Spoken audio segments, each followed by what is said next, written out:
excited to share my journey through the LSAT with everyone today. I initially started my LSAT journey a few years ago, a bit on and off, but I've been studying for a little bit over a year. When I took the LSAT initially, a few times on record, kept scoring the 150s, and I felt frustrated that I just could not break into my goal of breaking 160 for almost 5 months. And I thought, and now I'm hoping to break 170 this upcoming test, which I honestly thought I would never say at the beginning of this journey. So I thought sharing with you all my journey and how I got there could somehow inspire or help anyone else going through this process. I want to share you my main breakthroughs that helped me achieve 160s and beyond. I'm going to share with you my biggest mistakes from each section and lessons I learned moving forward that I think would be helpful for anyone else in the same situation. And if I could go back in time and tell myself these overall types of issues I ran into and these takeaways, I think I could have reached my goals a lot faster. The first section in logic games has always been kind of my best section because I have somewhat of a math background, but even then I had some larger issues that prevented me from achieving my full potential. One of my most significant mistakes I made at the beginning was and this all has to do with in a test taking situation, was drawing out rules immediately and then going into the questions without really taking time to diagram. And I came to learn over time that taking the time to diagram and making inferences in your initial diagram will help you quickly answer questions later on. Another lesson that I learned throughout my process was to start doing not being afraid to do the questions out of order, particularly from local to global questions. I know Steve and some of the other instructors have brought this up, but to me, this means answering all the questions to start with if first, and then moving on to questions that start with which. And essentially the local questions will create new diagrams. For me, that will help me answer global questions more quickly later. Logical reasoning section is probably the section I improved the most on throughout my journey so far. One of my biggest mistakes in logical reasoning was not actively engaging with the stimulus as I read it. By this, I mean I would identify the conclusion through indicator words, and then I move on to the question stem without really thinking much else of the time between the evidence and the conclusion. Before, I was just reading words on a page in a similar fashion I would do for school, which was kind of artificially learning the information to reiterate it later, which is the type of reading strategy I came to learn would not be useful for the LSAT. One way I improved this issue was through visualizing the stimulus as a mental picture or movie in my head as I read it. By this, I mean I literally created an image in my head of what I was reading on the page and using my imagination. Like if the argument was about boats on an ocean, I'm literally picturing boats on an ocean. This is a personal preference because I'm more of a visual learner, so that helped for me. Next, a huge breakthrough I had was breaking this argument down little by little. If I did not understand the first sentence of an argument, I would not move on to the second sentence. If necessary, I would rephrase the argument in my own words. That helps keep the same ideas in a manner I can understand better. And third point, as a personal preference, I like to read the stimulus first and then go to the question stem. I know a lot of other people do it the opposite way, but this is just my own view. So I'm more engaged with the argument actively and don't go in with a biased point of view of a certain question type. In most questions, this is also a personal preference, most questions will have an argument with a gap in them. So I approach all questions kind of like a method of reasoning or flaw reasoning questions. And by this, I mean, I'll actively think in my head what the author assumes or what the author overlooks, that like almost like a flaw point of view for all the argument types. And I could always make a different presentation how I do that another time. And so lastly, for reading comprehension, reading comp had always been my worst section. I would say it's just something that I had to improve just like with practice over time. It's no doubt the most difficult section. And I honestly think it's one of the most personal sections on the LSAT. By personal, I mean, I think that the variance in the way that high level test takers approach reading comprehension is larger than any other section. I think my biggest mistake at first was worrying about finishing all the passages. And this approach made me not engage with the passage and not double check my answer choices with information. At first to fix this problem, I slowed down to read for structure and the main point. The way I now approach reading comprehension is having the mindset of why did the author write this and how did he or she go about writing this, which is my way of saying what's the main point and structure. Of course, there are other features to the passage you need to know, such as tone and viewpoints. But for me, just thinking about why it was written and how it came to that point covers everything that I need in the time. And now I don't focus on the details. After reading a paragraph, I also like to pause and think about what I just read and anticipate where the passage is going. This kind of increases my level of engagement with the passage. And sometimes I'm right and sometimes I'm wrong about where it's going next, but the anticipation is forcing an engagement that helps with my understanding. And something that kind of helped more with my review was knowing that every answer choice will have some sort of support directly in the passage, and to not choose an answer until you can point where in the passage that support comes from. This really changed the way that I reviewed incorrect and correct questions. Um, and then also this is something that I learned from Steve, was to not be afraid to skip questions that are difficult and also do them out of order through I think it's through a point and structure, referring to lines and inference questions last. Um, yeah, and so then just overall, I would say my lessons learned so far is, and goes for not just test taking strategies, but also studying, is that go for quality over quantity in problems.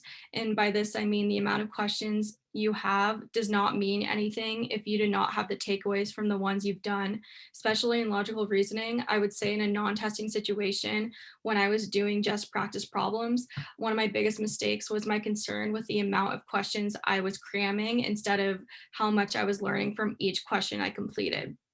And in a testing environment, go for accuracy over speed. As my familiarity with the test increased, my speed naturally increased as well.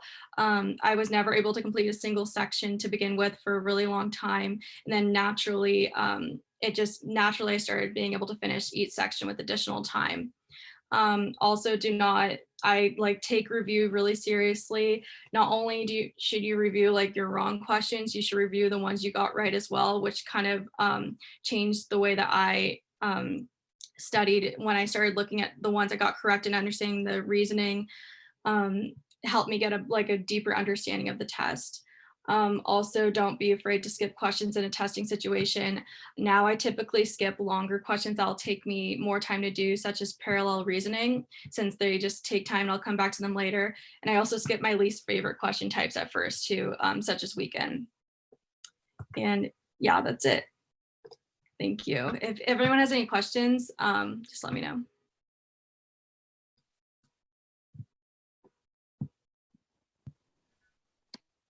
That was fantastic, Natalie. Well done. So many nuggets there. I feel like it was a great overview of your LSAT journey up to this point. I've got plenty of thoughts here, but I see you've already got a question here from Solomon, so I'll let him kick it off.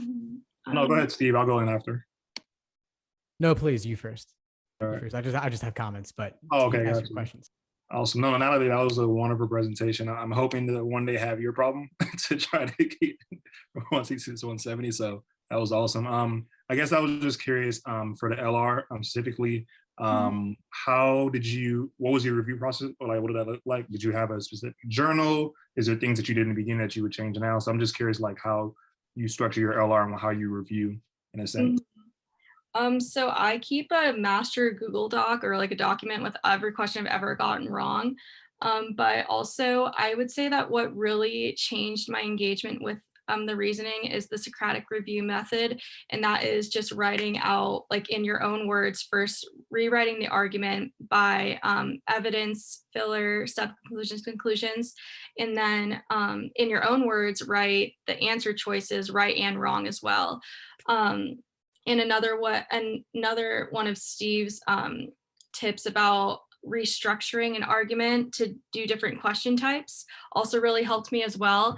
And also the flaw in the reasoning question types in particular, changing different answer choices to fit the flaw in question, if that makes sense. I know Steve has a whole class on that too, that I think that class really helped me. So hopefully that makes sense. No, it makes a lot of sense. I actually just watched that one earlier today, so that was really cool. So. Okay, yeah, totally. Soak all that one in. It's really good. Thank you. Thanks for that, Natalie. And I think for those who are curious about that class, I think it was my second role of statement workshop in the logical reasoning section of the course, where I'm kind of transforming a stimulus from one question type to another, just changing the perspective. But I'm glad to hear that was helpful. One thing that really stood out to me, Natalie, there are so many things in your presentation, but I think the accuracy over speed element is a really important lesson. I think too often students rush right into the timed work, but in fact, slowing down and focusing on accuracy first for a while, longer than you might want to, can actually help you speed up in the end by giving you that deeper understanding. Is that kind of where you're coming from on that? Yes, that's like to the T of what I experienced, because at first, when I first started studying, I was just so frustrated that I couldn't finish the section. So then I had gotten to a terrible habit of just speeding through just to say I'd finished at the end. And then my score went down. And that actually happened in a real test taking situation when I took the LSAT a few years ago, when I first started studying a few years ago. But yeah, once I finally slowed down and just took my time, the speed came automatically, and it's kind of insane how that works. And it's real, and trust the process with that. Awesome. And would you mind just sharing more about your overall timeline up to this point? Yeah. Like when you started, when you got your 169, what Yeah. your steps are after that? Yeah, of course. Well, so initially I started studying for the LSAT the end of my undergrad in 2018, but that's because I initially wanted to go to law school directly after undergrad. And I had been studying for maybe 4 or 5 months, and I couldn't really break even a 150.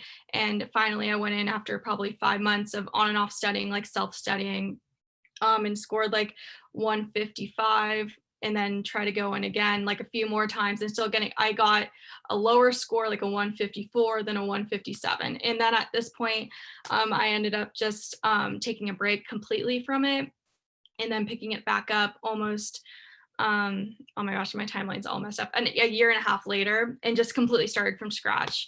And that's when I kind of did more of a course. And then that's when I also found Steve. And I started self-studying over COVID, and I took the test in July, and I had to cancel the score. But my very first score on record since that 155 became a 165.